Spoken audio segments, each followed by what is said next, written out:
in this last session, we need you to help us imagine what success might look like in Birmingham schools. We have a great lineup for this one. Please welcome Trisha Powell Crain, the statewide education reporter for AL.com. Donna Thomas, president of the Birmingham Council of PTAs. Superintendent Craig Pouncey of Jefferson County Public Schools. Tawanda Morgan is an English teacher at Woodlawn High School. Lindsey Bloodworth, an English teacher at Ramsay High School. And Waymond Jackson, Senior Vice President of Public Policy at the Birmingham Business Alliance. And welcome back, the Atlantic's Alison Stewart. Take it away, Alison.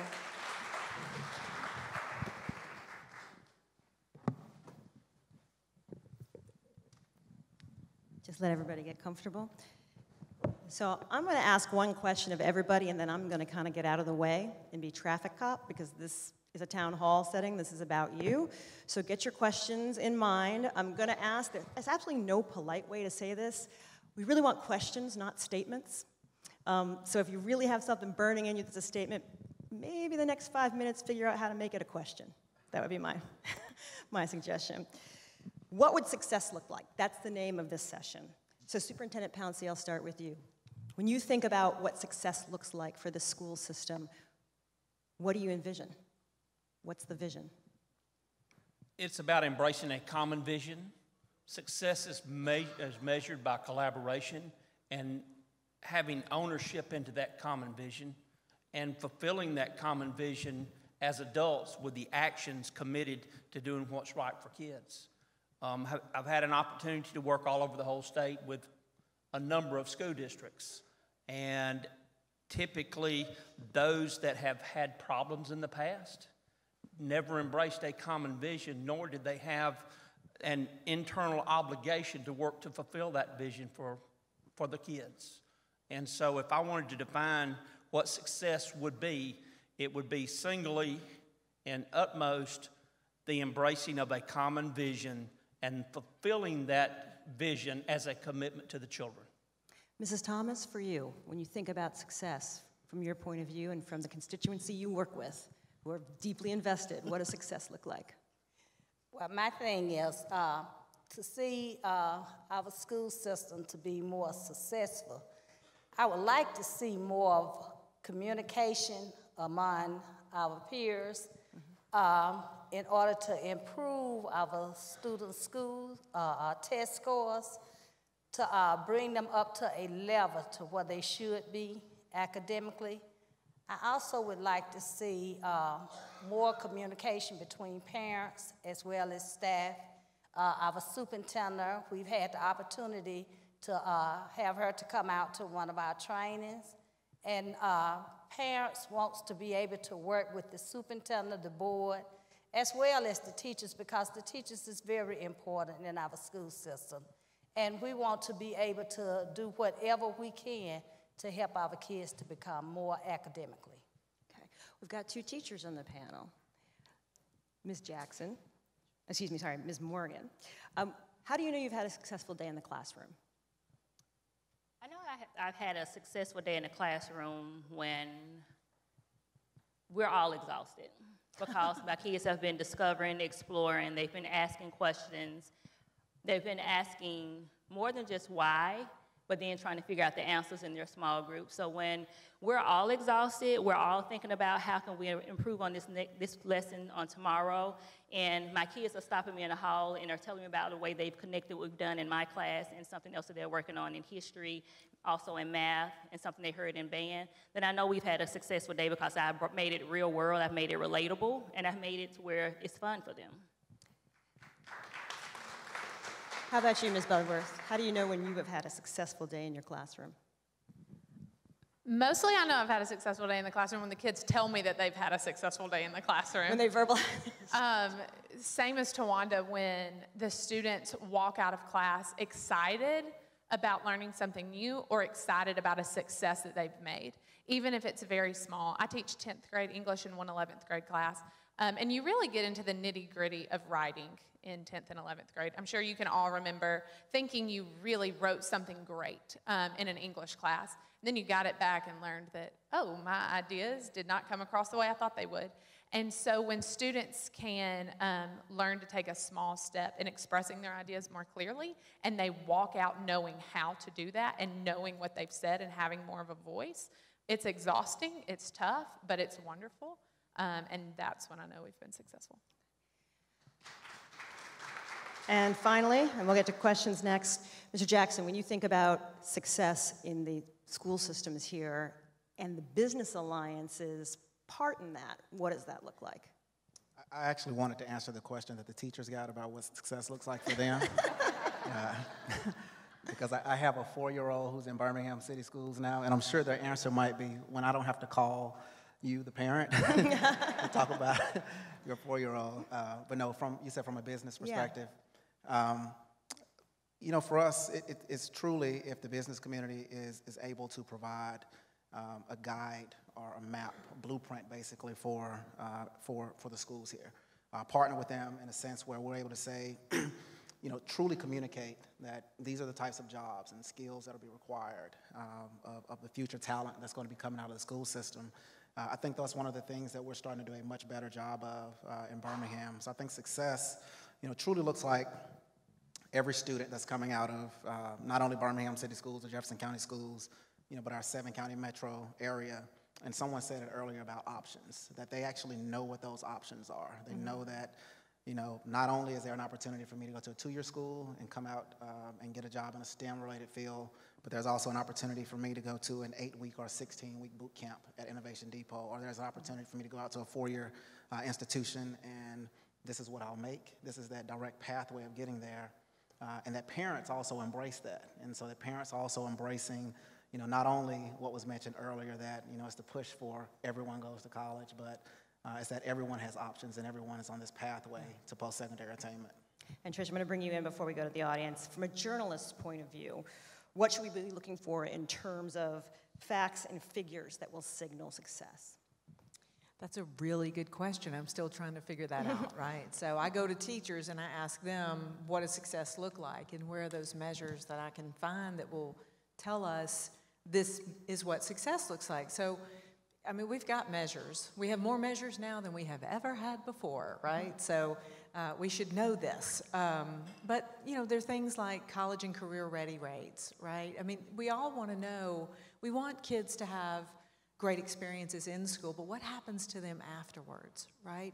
And there's some troubling numbers. I mean, there's some, you know, I think it was Mayor-elect Woodfin who said, we don't have the Alabama high school graduation exam anymore. So our diploma isn't really tied to anything. So now we look at things like, were you able to pass an advanced placement exam, or did you pass the test to get into the military, that sort of thing.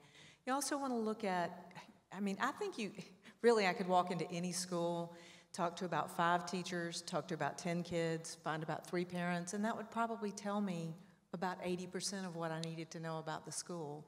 So we're about to have, for the first time here in the next month or so, our very first A through F report cards.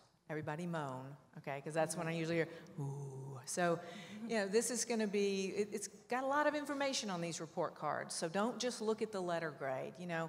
Look through and see if any of those indicators mean anything to you. So it's really imperfect. I've always said education is messy. So how do you measure messy stuff? With a lot of measures. Okay. I think we have microphones in the audience. Again, it's a town hall. We want to hear your questions right here. Oh, thanks. My name is Joel Smith. I'm a special education teacher in Birmingham City Schools. I work at Brown Elementary on the west side in Inslee. And I wanted to go back to something Quadira said. I actually had a question for her, but this kind of turned into a question for you guys. She said that people with hope are motivated, but basically not if they're lied to. In other words, you say hope, but then you give them no options. And this is a very broad question, I know, but I say it in sincerity. I really am looking for the answer to this question. Academic optimism has a lot to do with kids who would would almost make it, but aren't quite there. They're like on the fence, right? If they have the academic optimism, they can rise up out of dire circumstances. But if they don't have that optimism, so my question is, where is that academic optimism going to come from? So either teachers or superintendent want to take that? I think academic optimism starts off with the basis of building self-esteem so that a student has self-confidence in their own abilities, not whether they meet a certain benchmark, because God made us all different. We all have different benchmarks, and we need to reassure those children that regardless of what their abilities are, as long as we're supporting them to do the very best they can do, then that's a joyous opportunity for everybody. So benchmarks are a double-edged sword. They are. We need to understand that the politics oftentimes establish benchmarks so there's winners and losers.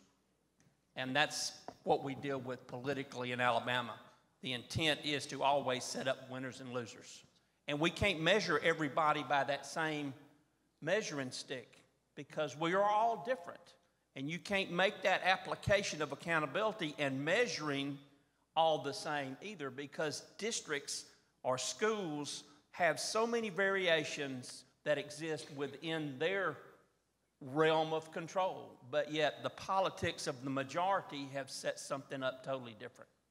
And I wanted to follow up, because I have a question as a sort of a follow-up to your question. That sounds wonderful, but how realistic is it, right, that all kids can have academic optimism? I mean, you talk to teachers, you've been in education for a long time, and I talk with young teachers, I talk with teachers who've been there a while. It's really hard to, it seems like we're asking teachers to do more and more with not a whole lot of With less and less support. I know that's probably, everybody goes, yeah, but how, I mean, you're the superintendent of one of the largest school systems in the state, and how realistic is it? Can you look at these two teachers and say, we're going to give you what you need to keep academic optimism alive?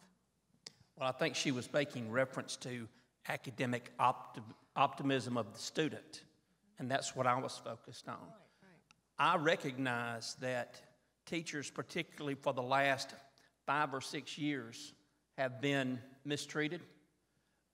They have been the topic of political executions, more or less. And unfortunately, that has beaten the profession down. Every day, they still come up to work and do the very best they can do. I have to take the liberty here. I see Trisha Todd up there, one of my very dearest friends. People, she never backs down from standing up for what's right for kids and educators, and I wanted to personally thank Trisha Todd. In an arena where her voice oftentimes is muffled, she never backs off from them, and I just want to say thank you.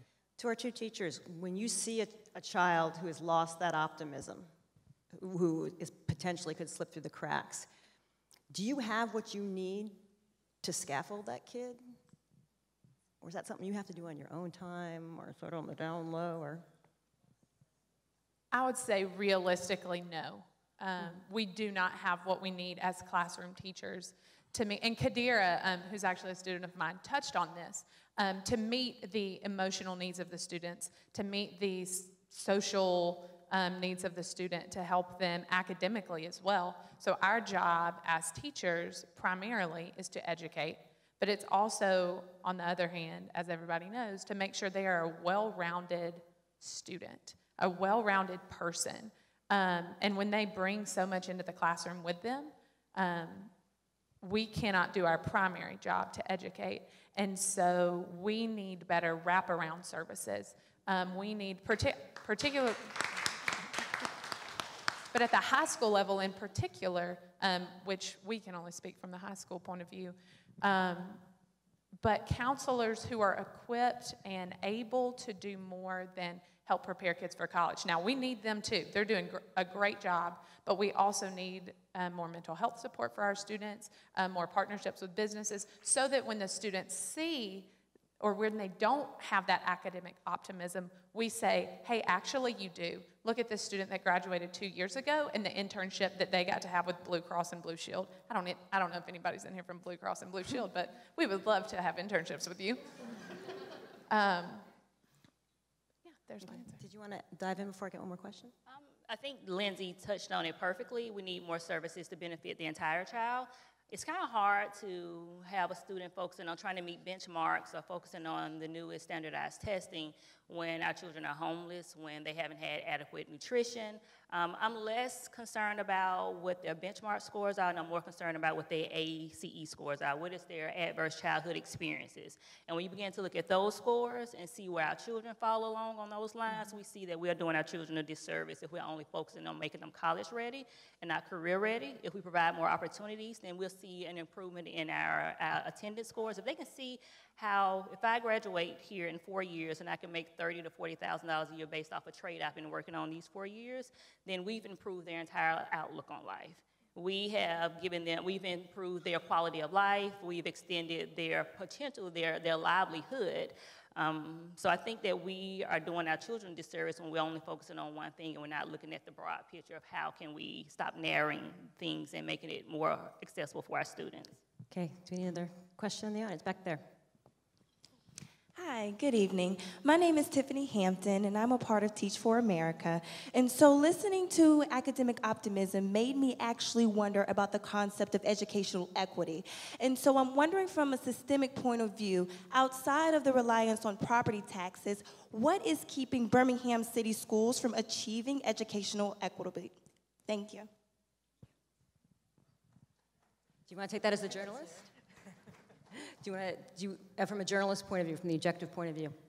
Ooh, I have lived in Alabama my entire life. I live over the mountain in Hoover, where I've been my whole life. And, you know, I don't have an answer. I'm looking for that answer. I'm looking for the bright spots. Okay, where are kids happy? I mean, I've known Mrs. Thomas now for quite a while, and I see her work with parents in her PTA. I see parents come to the table, I'll hear, oh, it's parents. And then I meet Mrs. Thomas's parents and I say, okay, it's not parents, it's kids. And then I meat kids that are here today and I go, okay, it's not kids.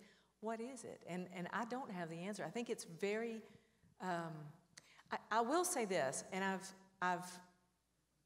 this is not my unique thought. I did an article recently about instructional spending, about how Alabama schools, it seems harder and harder to put money into instruction. They've got to put it into operations and maintenance and other things.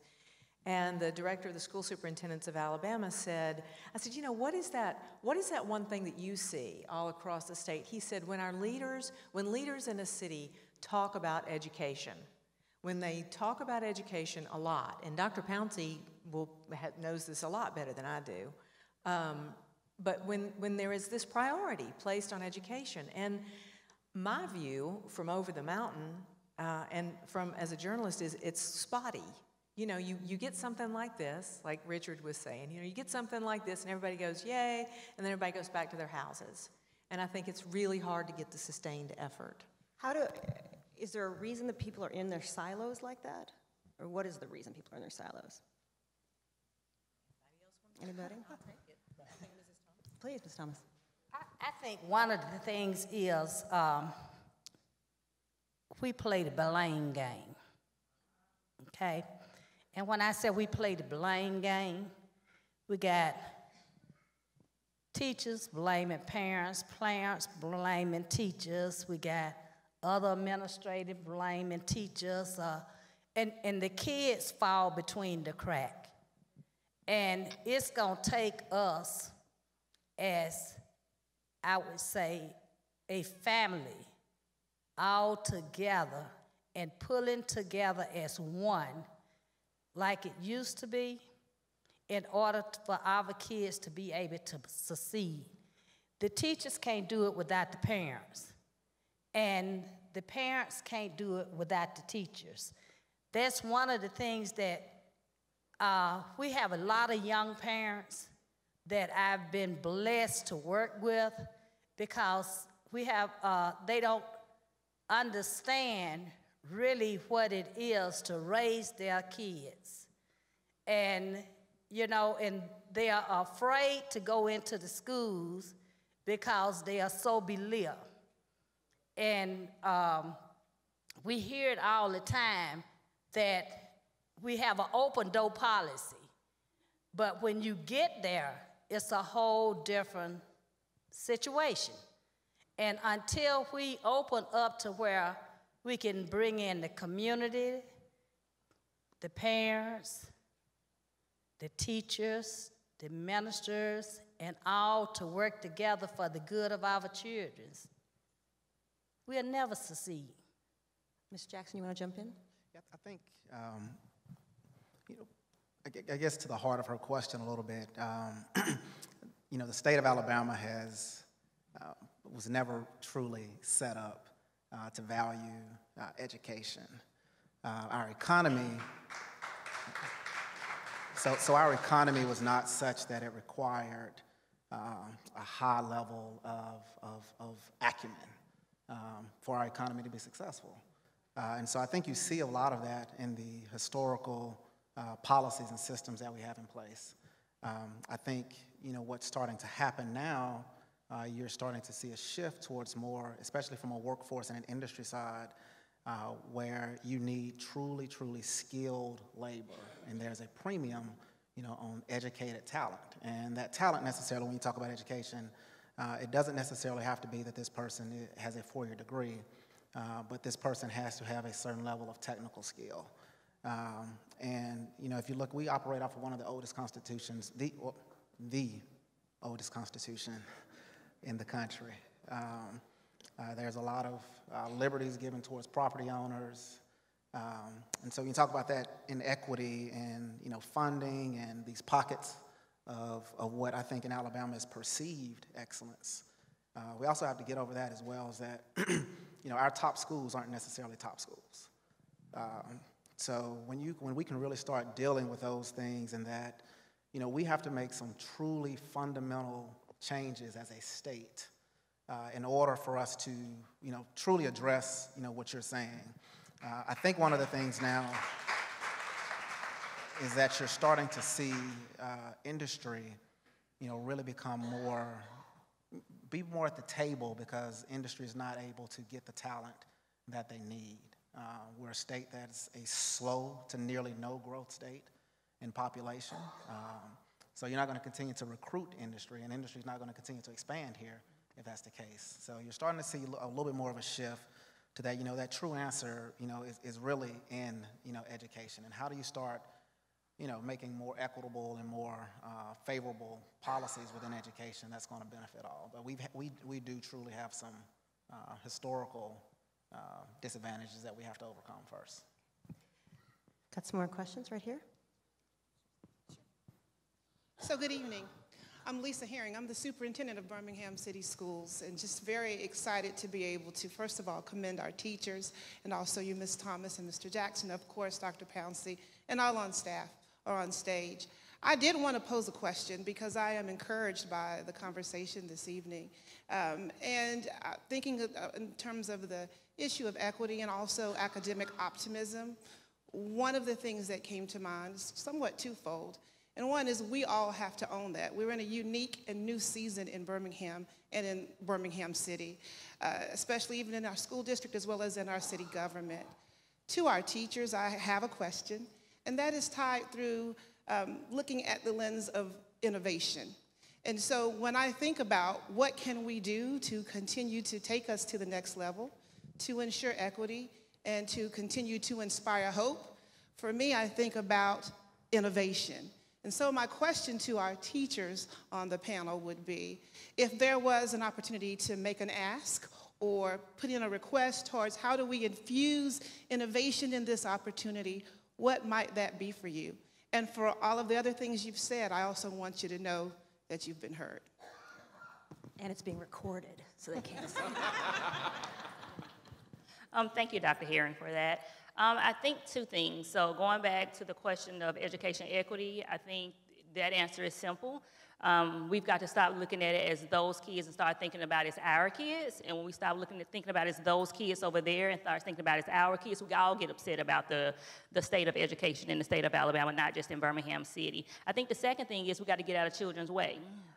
When they are supposed to be creating, developing, using their imagination in pre-K through through 5th grade, we're telling them what they can't do. We're boxing them in. So that if we can just get out of kids, well, first think about them as they're our kids, and we know how passionate we are about our kids or our nieces and nephews, how whatever they do, we think is the best thing since sliced bread. If we can treat all kids that way and then get out of their way and let them explore, I think we'll begin to see the light bulbs go off. I think we'll begin to see education, optimism in our kids. I think we'll see a great impact on our workforce and economic development. But first, we've got to start by allowing our kids to be kids and then inspiring them to be great. If you haven't asked, you have an opportunity to ask for something you want, that you need in your classroom, that would make an enormous difference.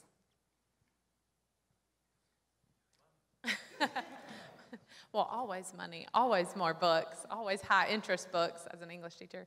But getting to that nature of innovation and how do we get out of kids' way, but give them the skills that they need. I had the opportunity to visit Pike Road down in Montgomery. Newer school system, they're doing some interesting things. And they have, one of the cool things about that school is they have something called a maker space, which is at UAB, has one as well. But the point of the class is to give kids creativity with guidance, with a teacher that's saying, okay, sure, you're learning how to build a birdhouse, but you're learning fractions through that. You're learning measurements. This was I don't remember what grade it is, 5th grade maybe. But so how do we then at the high school level and at all of our levels implement project-based learning that helps set up kids with success? So thinking specifically at the high school level, what can we do that goes outside of the typical curriculum with math, science, English, history? How can we truly blend all of those in a genuine way that helps kids see that in the real world, you don't do an algebra problem to buy something. You don't do an algebra problem to figure out how to market your product to your consumer. And so what can we do? So my vision would be for a makerspace type place in every school as part of the curriculum so that students could create, so that teachers could get out of their way, but give them skills through that space to innovate. It's interesting, you both didn't ask for necessarily a thing. So you asked for the ability to practice the art of teaching in a way that works in your classroom. That's a policy thing. That's interesting. Just hold on to that. Got a question over here? Hi, everybody. I'm on the social team at AL.com. My name is Shauna Stewart. I work with Trisha, Powell, Crain, and you run a private Facebook group called Tackling the Gap. We have a question from one of the teachers in our Facebook group, and she wants to speak to working with parents who are financially challenged. And she asks, how can schools help support teachers to kind of give parents the access that they need to help their kids when these are parents that can't be in the schools because they're working or they have multiple children? Like, how can they support you guys to help support the teachers? You want to take that? Go ahead. One of the things is that I see, like you say, we have a lot of parents that are working. We also have a lot of parents that have free time, you know. And for instance, myself, I work with parents daily as though I was on a full-paid job. When I work more with parents now than I did when I was working, you know. I mean, spend more time. But what if, like I was saying, with an open door policy, okay, to where we have to work around the schedule of the teachers as well as the schedule of parents. We have to be able to bring parents in and let kids see that parents are within the school and working in whatever way that they can to help in order to make our kids feel stronger and wants to achieve even more. And when my kids was coming up, I have 3 kids, and God blessed me. I have 2 engineers and a legal consultant.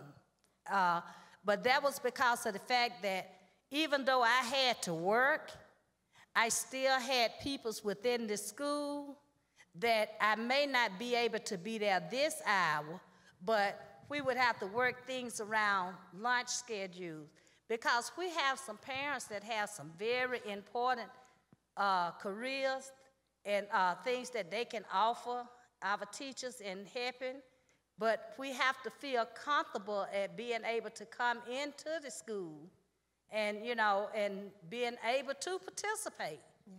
You know, if you got this wall up here, you know, and for instance, like our superintendent, our new superintendent of Birmingham City School, I believe if you give her the opportunity to do the programs that she want to do with our kids and want to do with parents, like she said to us that parents was very important, you know, make them feel like you want them in the school.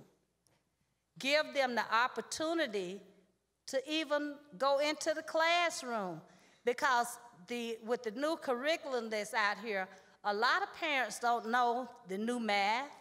You know, it's different from when we was coming up. But I had the opportunity to go to Huntsville. I have 3 grandkids here in Birmingham Public School System. But I had the opportunity to go to Huntsville, where I have a set of twins there. But during the training that I had with some conference that I went to, that I was able to learn how to do the new math, we had teachers in the school that didn't know how to do it. I took a week and sit in on classes and to teach them how to do it as well. Ms. Thomas, I want to let... I felt good behind it because of the fact that as a parent and a grandparent, I was able to offer something, and my grandbabies was excited to see me there, you know. Ms. Thomas, I want to ask here, because we have another, you're a parent.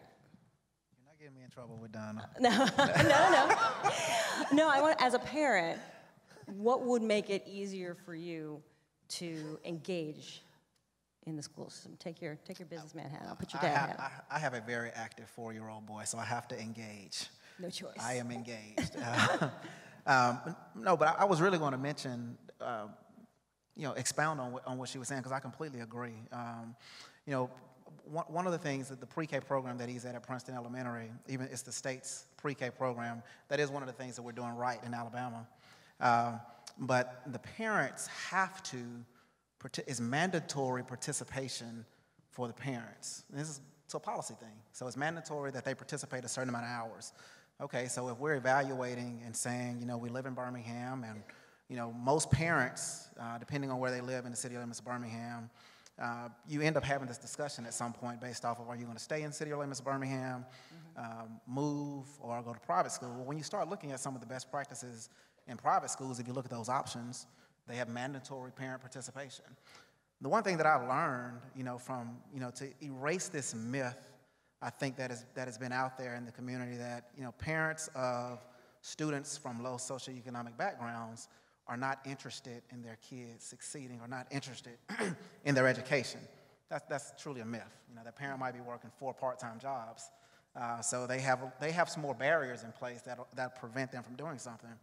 But I think the point that I'm getting to is that I've seen that the parents, they don't look at this mandatory participation as, man, I have to go and do A, B, and C. It's a burden.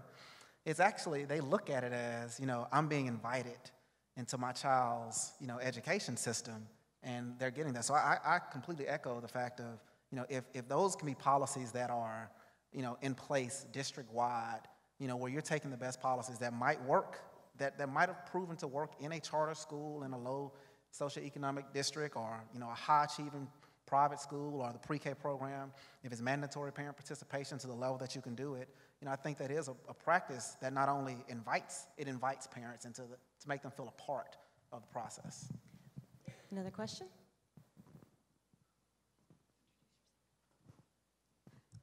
Hello, my name is Melody Eccles, and I'm with Norwood Resource Center. And I have a question, but before I let you know what my question is, I just want to say I'm like a Richard Franklin, and I feel like I want to cry, because all of this that we're talking about, all of these solutions and best practices are things that we at Norwood Resource Center are evangelizing every day. Our mission is to create opportunities to access health, education, and economic opportunity, and thereby strengthening families and strengthening communities. So all of this that we're talking about, the solutions, is what we're working to do and looking for more collaboration and more support to expand, as Richard mentioned. And I just also want to introduce our resource coordinator with Norwood Elementary School, Kim Nicholson, right here. She's nodding her head on everything. But my question is sort of going back to the question of equity, educational equity. And anybody could answer. Dr. Pouncey probably would be great. But I just want to know your thoughts on, when we think about some of the things I've heard, it's not, Trisha talked about it's not the children, it's not the parents, it's not the teachers, and then we talk about the funding and the Constitution, and I think about regionalization, and what are your thoughts on regionalization and inclusion for our greater Birmingham area,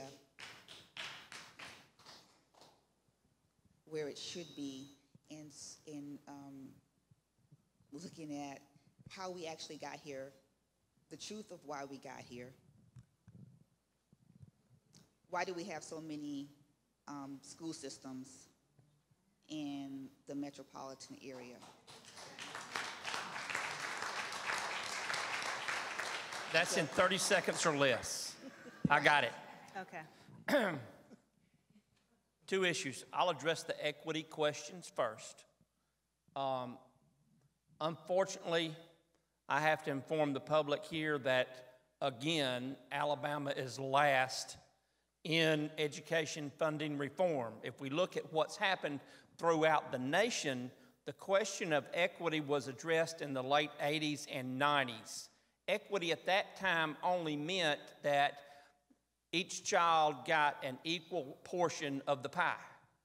Well, we passed our laws in 95, and we set out through the 2000s of dividing the pie equitably. Now, other states that have gone through funding reform have realized equity is not the solution. The real question is adequacy. What is adequate for a child born in poverty in one community is not adequate for another child born in another part of the state. So that's the question that really politically needs to be before the public. I know there was a financial study done before I left the department, and it lays out what it would take for Alabama to embrace the adequacy issue, because if you're in a district that has a high poverty rating or a high special education or ELL population, you can't be equitable to everybody and address the needs of the districts. So that's that question. The second question is regional support. I'm the only person in this room that lives in Crenshaw County. Okay, Crenshaw County is one highway straight from north through south, 50 miles. There's a 6-bay Conoco service station across the Pea River Bridge. So what do all my people do every morning? They get up and they ride to Troy, or they ride to Montgomery, or they ride to Pike County. That's where the nearest Walmarts are, and that's where they spend their money. Consequently, that leaves us in Crenshaw County, consistently poorer than the other surrounding districts. Politically, that is a huge pill to swallow. How do you convince people that have chosen a particular tax model that is centralized only, for their own needs to share that? And that's going to be a hard thing to overcome. The third thing she mentioned were, what are we going to do about all these school districts? Again, that's a political issue. So when you say a political issue, what would solve that political issue? I'm To an have outsider. I don't know the answer. Yeah, I'm not being to have cute. the I just don't know the answer. to have the political leadership in our state to establish some criteria that at least ensures that if a new system forms, that those children are guaranteed at least a equal or better educational opportunity than where they're leaving from. Right now, there is no quantifying financial analysis that has to be done. In Alabama, if you're in a community that has a population of 5,000 students, or 5,000 adults, you can form your own school district. And again, that oftentimes hurts the county school district, and it jeopardizes the educational offerings for those children that were caught up because of the power struggle of quote unquote local control. We want local control.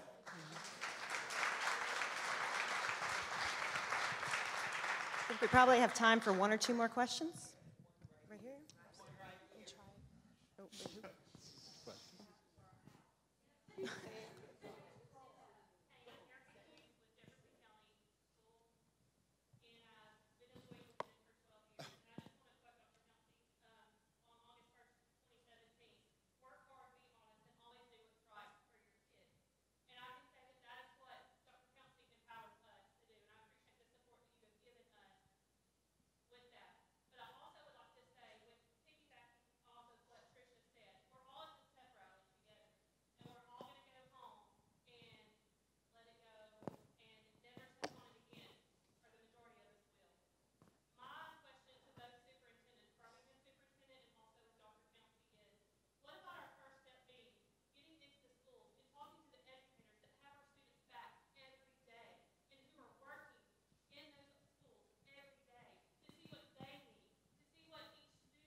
And our Teacher of the Year, Dana Jacobson, along with Whitley Lusk in the back, they're actually formalizing a teacher cabinet that will be meeting with me. I think, when are they supposed to, in December, Whitley?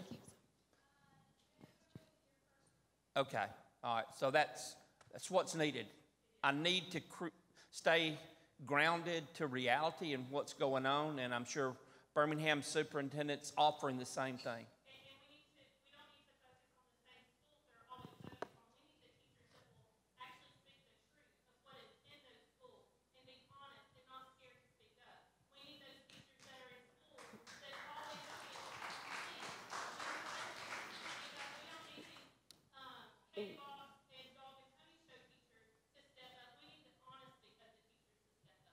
I agree. And can I say, quickly, I have had the privilege of working in a private, secret Facebook group, which goes to this worry about, can we be honest? Can we be truthful? And Lindsey's a part of that group. I haven't outed anybody, but I just outed Lindsey. But it's been a great group, but I've seen the struggles of teachers really having those really hard conversations about the barriers that they have to getting what needs to be gotten to the kids. And I'm just fighting within my mind, how do I bring those teachers who have been so painfully honest, and really, they don't know each other. Most of them have never met each other. And we're having this really honest conversation in this private, secret Facebook group. But how do we get those conversations out in front of the public to where parents don't think, oh, they're just complaining, oh, they just want more money, no, when you really listen, and I'm not an educator, so I'm at a great disadvantage here, but when you really listen to the teachers, they really can tell you what they need. And